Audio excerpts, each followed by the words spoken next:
Bibia Ajo Emma Wakwa Badoba Mfantseman FM 104.1 Emra Sunda in Samoa Yansa Kano Yedebo Sumo Mekai with the Insami Molidi a him it will abare in time feeling do any man told do a cinema inana Emra Sunday Yajibilna Yadebo Sumo in Samna Dawson Mabeti will be on your day. Oya lithium in Sansema or Sole Iwo Mfantseman in day Land Minister Odi Anudikasabi Atugwa Yabodom Esuko. The Marsna will Mfantseman han ahimfu awo ho washe abaten the one for amambra enye amanze intete wanamba. Ye jina Mfantseman haya ahimfu ina ende wodi acto wana koma pono do de oye neonatal disease oto emofrano obabo wo homodin na wetu na ase.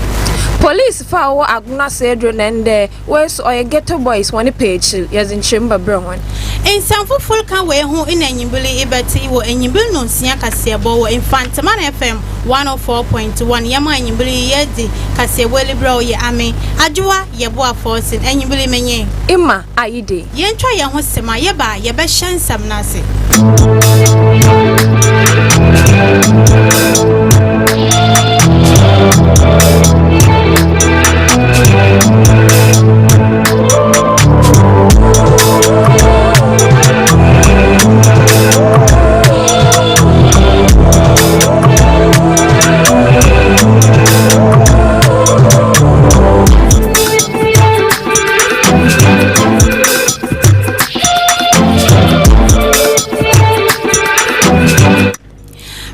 Kasebona Sida in a milijinem iwo infinfinamantem haya. On Chalibia in a lithium oyi niti iwo infinfinamantem mature Mfantseman municipality. Naho in a minister for lands and natural resources. Honorable Emmanuel Ama Kofibua odi in some kotu imbrashe bejefie na olichode. O hiade lithium in sensemi in painfudi wanenyi iboshe. O sande o yada obobua ama Mfantseman municipality enyi Ghana manampu etum akwanenyim. O sanide se oka na nka lithium nebono na oye $3,000 ansana abinda dano olibe sign bill iwo October 2023 we nam ho ema Mfantseman constituency mature MP awo Honorable Ebenezer Prince Ahen ordinary distrade or the koto parliament enyim de won hwe na ewo ya lithium in sama olokodono won fa wonenyi hwe we bobua ema ndwuma ahodo aba Mfantseman amambebu no po wenye dwuma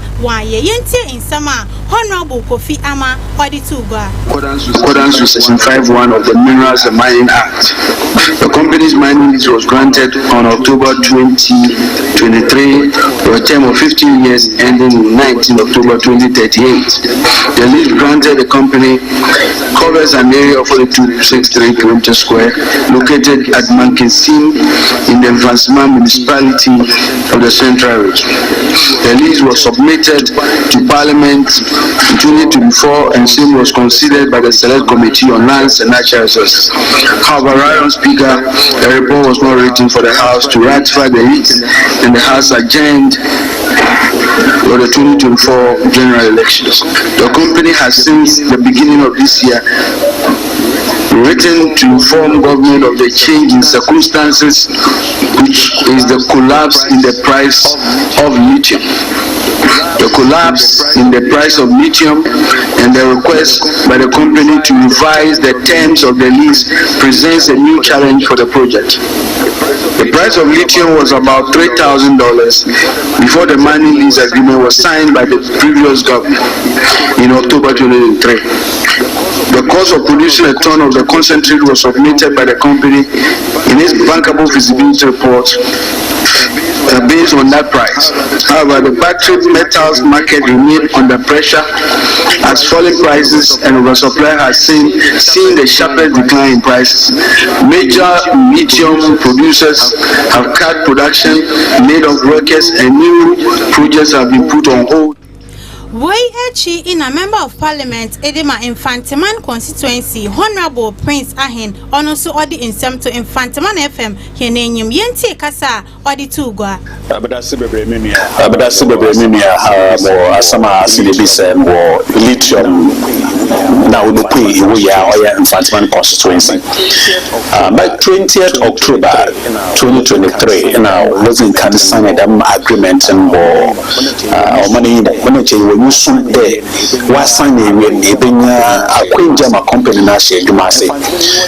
Mfantseman watch a papa in Luguna or a young one at the see on and there. So yes, I see you to meet your Mfantseman. A Japanese of Banadosa. He did a Buguna who used to go to fee. I will prima when you mean. What do I hear Mfantseman? Here, Tonazi to go. Who could be a whole bubble. The Mrs. said that it's an Mfantseman watch papa. But they were showing 2024 when 2 months pass. And I am not my yaba. Into Michelle Kata Kabisa, Minister for Lands, Natural Resources there. Yes, and why be available? Now, answer was my hand. Also, Yampa,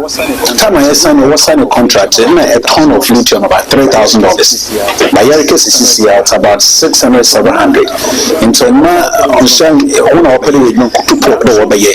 Now, so I've been on my the company now over lithium and was someone cut and in was a rubber cabinet. My cabinet was a move here. Also have a parliament. That parliament, you push the ratification. Member of Parliament, Metro MP, Edema Mfantseman constituency, Honorable Prince Ahen, Nanu Dikasa na Yakoti. One sample from near to far Combresha Bedefi, a one and they wage or your fisheries and aquaculture bill and wage atum. Dema on coffer apoya sambia and got at Rencham Sema, Obenyanimun for sa, one so away more put in one wee. In honor donor or your Minister of Fisheries and Aquaculture, Honorable Emilia Atta, or de bill yaba in the impaying for one Bresha Bedefi so wage atum. Or say fisheries in Obenyanimun for Subebre, or what to my blue economy, Dema, or to Akodo was a corner to move of Kofu Afado etukwan, why a Yama Bebre wado. Nayaka ya Shania, a Benyanim for Subebre, Nayan Shanin Suya, on a young brainer or Bayakwa, on Peda Dembe since and the other Damkasia but to go there. Or a day 1 hour couple, one shadow and for Indrubon bit the DDT in a Moka Kambia one found couple. Na Nipan Suyan Apple Museum here Bebre, the uncle for a how be a unfound Braham. And that means to us say, in for Subebre or once one cassa warrior near or Bob Wama or Manning Kanko. Commercial economic growth while colonizing na one environment na onso no ho atube bredama onka for a hobia on famba na kasebo ya donu mo esukwa na che the committee of the house and as no sanso ye chairman Honorable Godfred Seidu onso da babo to the sisi a fisheries and aquaculture opede wakeka wonen sad na isia wode iska wode boa manye fisheries and so nim kanko ananim puntu okoso one pede obeto abofom anaso de other a how bia baba ona wakopo de robo winwi dem wontum inye won adwuma bia na so wangasa so obre na so woye ne ya obotum ya nye amunanofo edin sesa ono so other impuntu kase baba oman ganim intisisi ad obasha wande ona wako apoyon wonhwe na wonye ne ye dem won so benya ne mumfaso anka fa how bia on famba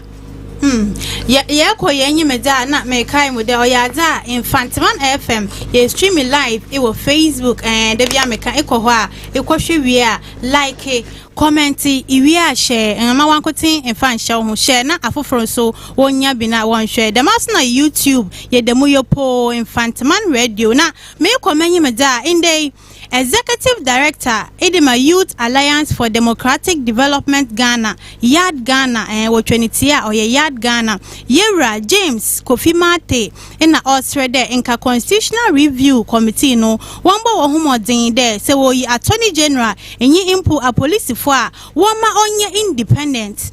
Woma onye independent because onye kwan there aban biala odene ho for warning same me ebeya pepere ye obokodo odi dem insami tugwa abra adwumeda wa to ne din 1992 constitutional review ono okodo e University of Ghana Legon no na only kan esidudua there owode Attorney General enyi Minister of Justice no se wo yiwa onye independent body ma onye de party A another party B in only yiwon me ebeya ina peperiye obokodo ewo omanyimu Yewra Mate osanso oditu gwade Attorney General no ono ina okagana fo nyina ye na asemanye se asemi sia won na yedida no won intima wonye no political issue bia ma wonka de omi party we wa abadu ntima me yinin ode oye party A another party B ma ebe ya impuntujuma ina peperiye obokodo osande se party B oyi Attorney General another oyi police nyibi na se enyama bi lokodo na onya ontumenka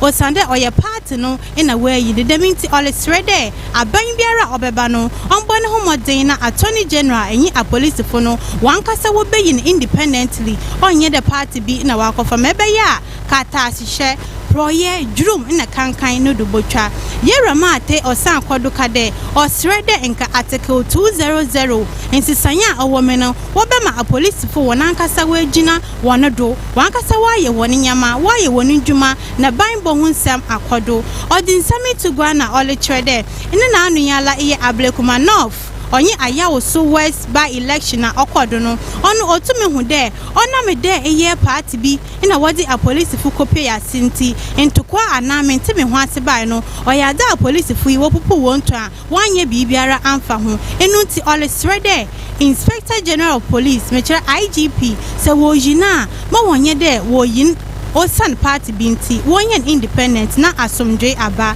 na osan so di wie de owode a police fo nyama woye ne de obobo ye ne ho ban ye ne japade na wa hwede embraso obokodo ewo oman Ghana mu yentie ensam bia odi tugwa political etina BBC at said na Ablekuma South assembly omuko elections ya ye bu ebinu police for ya all because NDC some more opposition. I was always MPP soon that more power. Police and the state agencies to beat them. Now they are also in power. We want to beat them. Are we to be beating ourselves? Is the police to be allowed to be used to be beating citizens? No. I think police is to protect life and property, laws of the state, provide justice for us. So they shouldn't be under the president. We want the Article 200 to be amended so that the police will be on their own. MMDCs, once they want MMDCs to be elected, non-partisan.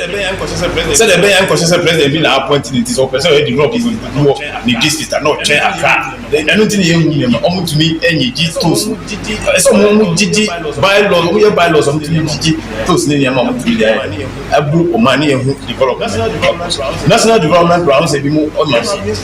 We don't have national development plan. Party win a beba. Or see me manifesto. Win a beba.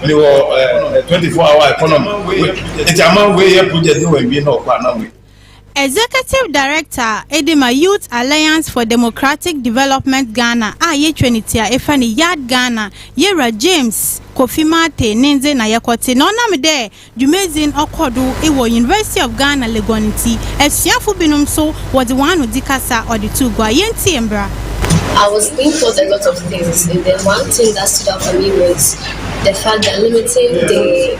views of people, that is means that could be as a result of all that we have been taught today. Today, I'm very, very happy that I was being able to come to this program. Limiting the views of people has been a great opportunity for us, and then I want to use this opportunity to thank each and everyone.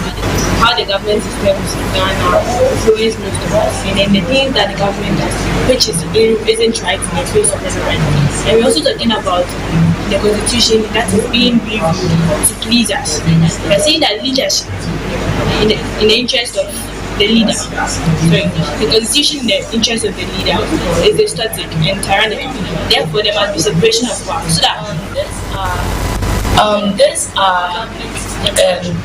government system now should be improved in a way that it should be re-educated on the constitution in a way that today when we're in the process of learning, they mentioned some things like article this, article that, and we had no idea of that. So we would be re-educated on that so that we will know what the articles say, that one will fall foul or breach it, that the person will be put under the court. In a way that if I don't know that the law says it, and I fall foul against it, I'll be definitely arrested. So I'll be taught what. esiafo binum honze ina yekote MID no ma ho no so fatu ado na yenko yenyim Wansam from ye na finfi mantem heya penfu kade amember who want to nase ina onam duma oye ahemfo a wo finfi mantem ha wahye abatende wonfa amand enye amambre wonfa ntete wonba dama mo from me one kayo infi one amambre hom osanda in the abrafo samon wa doso dodo abrafo samon oye de na okosku ani chechire me chani titenyi odebachen nanso ifie oye de wode chen na obafie os go come on pendem oye de mam from oyina na nwayo na dam pain our friend chufo hen a wo senya breku ode dam kase to go abra na wodi wona afesha wa to ni the yam festival a won di chede wo ye nhehye ya fo ho de wo ba abedi afesha mu wa akwado pi amahon na obandam na ode kase to go de osa ba tana ho ina de wonfa amandi wonfa nche won ba mo nya abrofo sam na mu from me won echi enye anade won ren free won angasa won kasa inda afabe mi po ho oye ne den da fanti kasa na na nu krom kasa mpo obotuma aka brofo sam ados dodo na oleka kwesi bron di ontumi nja ne brofo sam na nkede oba ba fanti da bi wande na we so mi enti oba stress dey ya so ye ndin ye so mi na onye central for twetwen kon opanyin na orugu nsa wo oye afahye na ase okay so de de awofo ne bi mu wase abu wakande amambre abusomsam amambre oye abusomsam na ono do beka so de amambre enye abusomsam anad onya bonsam de oye ada na oho dada fiti na no ma bredu na osande abatan na nangasa de awofo ne bi mu nangasa wonfa entete ho nti wa amamo from na yimpanyimfo bi mu so wajeji de amambre oye abusomsam yanko ne nkete kasa mpanyimfi wodi tuga bakare ekwa chapel enti mawoba nkofie mawoba yede minjintum ya mandi baye babon yeka difun penfuom nyamimpo ka kire Abraham de onkona onkafa ne ba onkun na yede onkun ontweni ti no mfa mogya no ye sacrifice fa osonhwe no obro so ma ye na ego mi siwo ego no se tru no num fa ye tinne bi so ye so ye gbanse ni ye ya ye no kompano ye de meba ye me no gban ko ye de tran wa ye se etwa ye de guno do afi ya ye de ma ni ti bible mumpo owom nti amandi esese ebi awu ya sofo na de wa me meji sunsun meji embem nti nyame dom nti bebi amene mbi aso nyame eje no we ka gina so dem e bom pari ye de so ta so dem esi mu anka mu ko fie na mesesa na ba odin sa aka me froye e be konsu na nokora nyame amama wo sesa na ba odin sa aka froye na abure ensu nyame abusumsam abusumsam kra amandi na member ayeye wo yefia ha yefia no de boy ho ban titi yegwe yoda he nyande gwabia over 300 years egwa na ada ifia yeweji afibia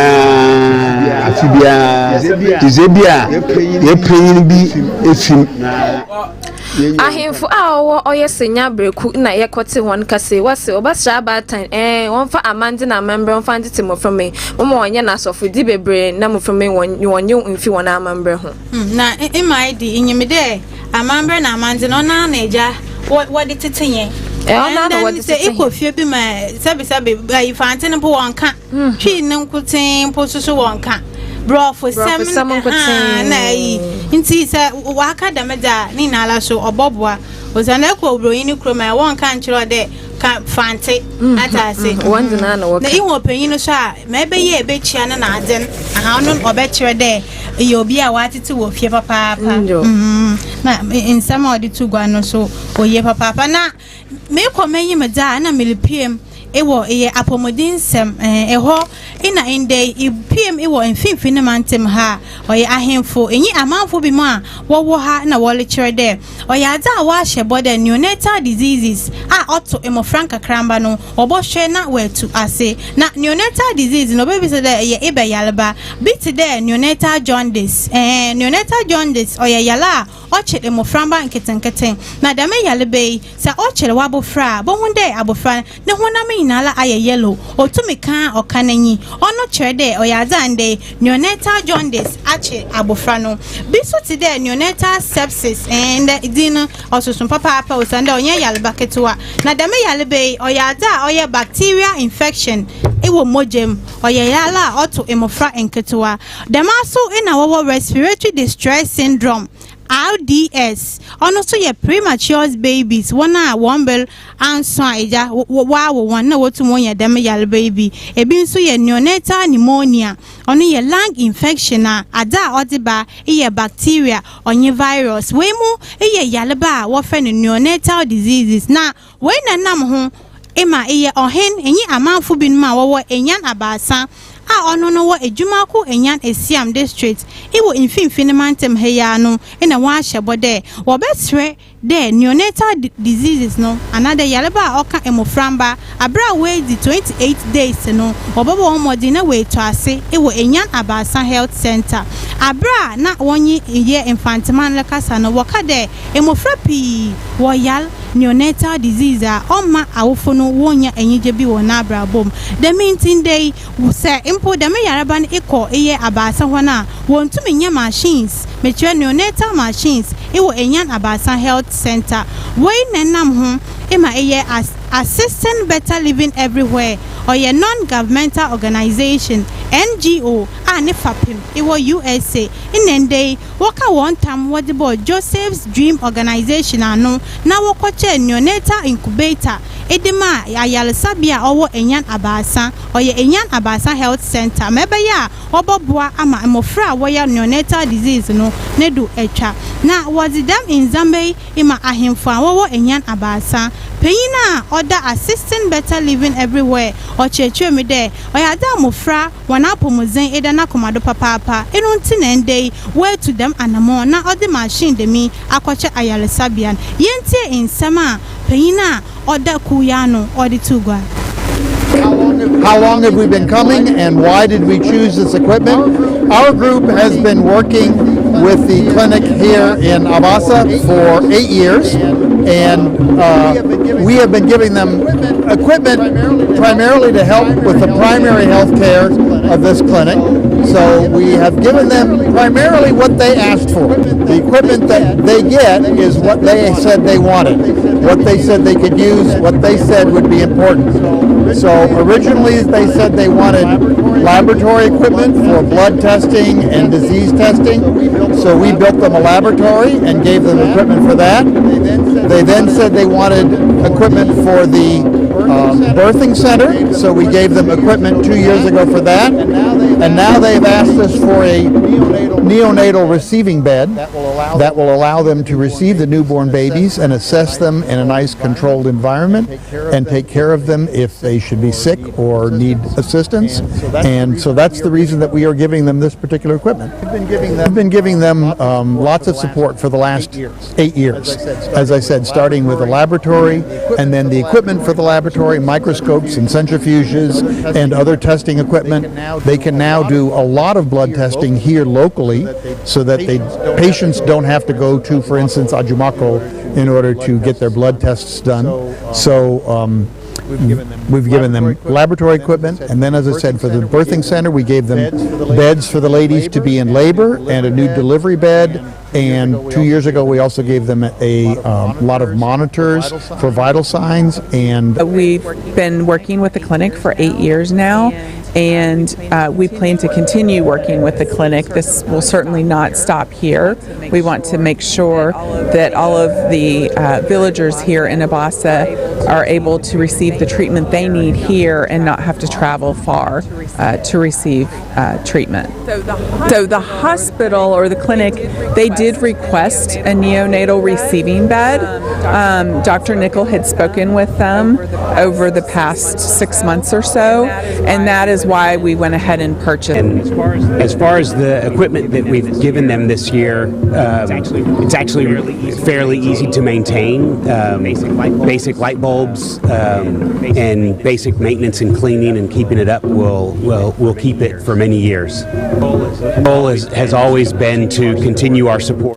And on in painful bimu one kasai na yeti nembom yes onya abasa oye abasa onye abasa onu na chilling in a paina on so other Joseph's Dream Organization on so other in sem to gwa na ole trade one butaya there woboboa ama enyan abasa health workers no when to mwedi dem dwumedi another in zamba wada ma wono wadi ayema ose yente in sama one so wadi to gwa.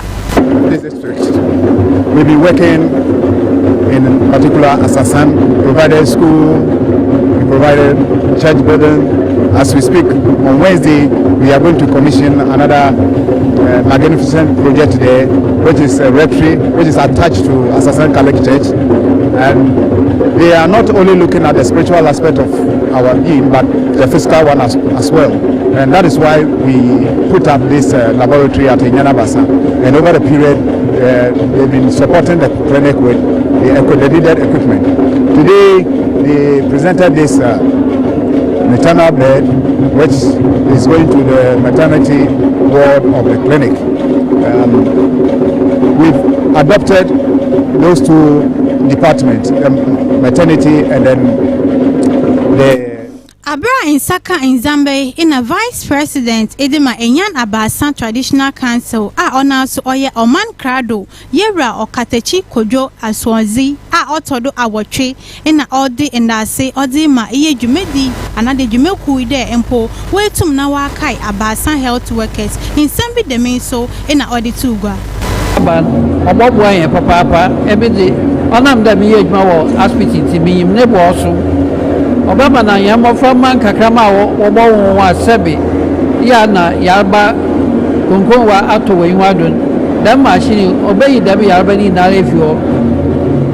oye abasa oye ahoho a de yen ya dan machine bi o sa de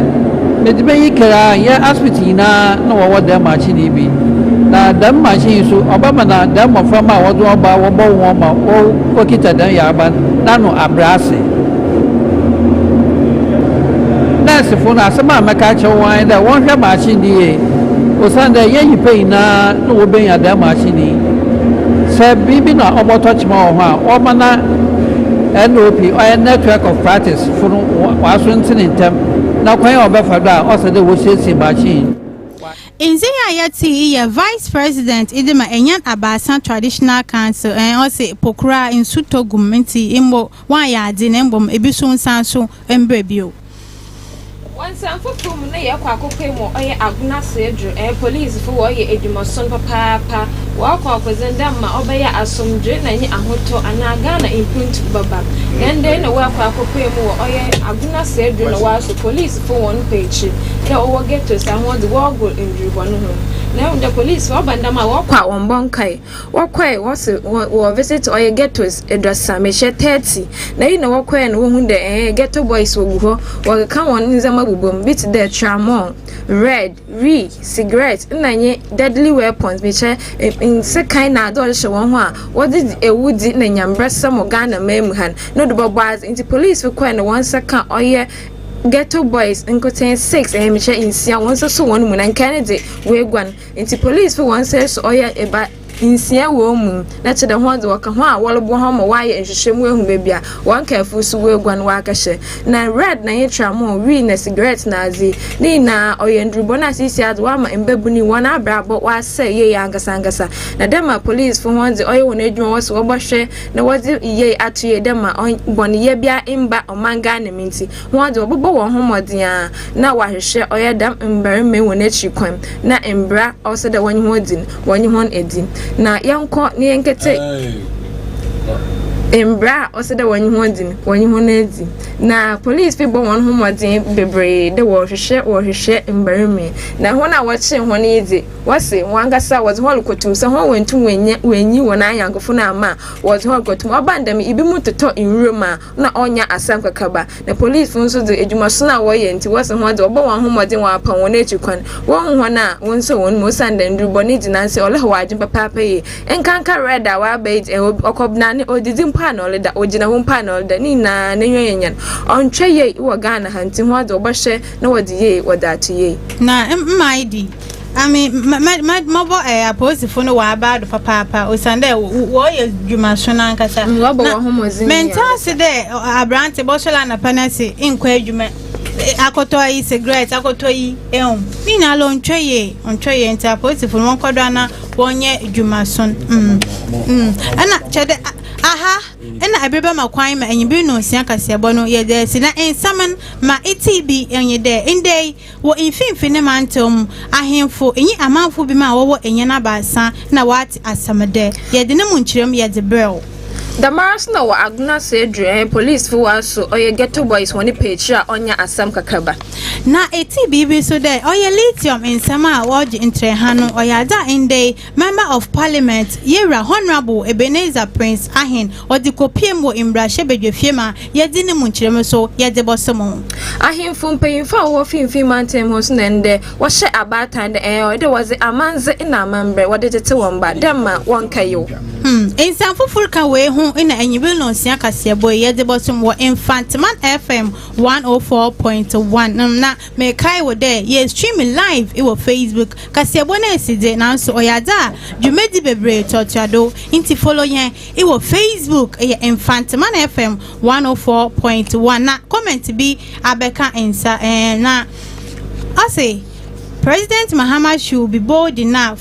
and declare state of emergency on our water bodies. Na ehun de in the yen to seminar den bibi okoye mu bia na ode ye hwe na ye hu ye nti se aban wa abadu da na ole nyama papa ode okodo na insu seminar ode enyi ode kire ho sa na se nsu nyi ho ma yensu yenyi ho mu mai bi nsu nyi ho a yenyi ho mu nti ode His Excellency John Dramani Mahama obono mode na otwa nanyi ode hwe obi so say I am feeling the news brutal live in Kasua Republic. More fire and also speedy recovery to Honorable Howard Kumsin from the NDCs and with there about to now occurring my idea on your butu on your ass some katwa ye butu cry and was a woman speedy recovery now it's there yeah how Kumsin okay there you want motion also in some scene vice president on motion on friend and pon kade o ebia na hote dan His Excellency so on motion ti I do di ya kakra me was former vice president ba o miempo ka shen na ba ntina ha mo no wan bo han papa ya bon pa de no boto na dem mo si ne de ye bon pa de onyaza obi be sanso asiwe sana ga na nkasa ne pe asomdwe ye paso na chedende aha na brebe makwan ma yedi enyibi no nsia kasebo no yedi esi na me kai wo de yen editor ba ko pe a owo fia ha wo papa ye rana na mankata me boni din ya mesol ono na wetintim odegu eye pepeyidu de yembra na yembe kan yemfama ye na tiefo na wo hu insama o agintre ha ewo ye na afa na baby anti ye rana na mankata jase hene ba ko pe yeah that was papa the man soon and day original producer be abekansa barrister 1 hey also go come stop oh no wabo video now to kama yeah that na papa na chila wodi ataya yeah that one say na aha ena yedi kasebon yedi si manchi mwefil no enze papa nkoti na Mfantseman FM yewo yedimo yena yedi kasebo ho chiame dinya yejedo ye ami ajoa yebo aforcing enyibele menye ima aide ya kramu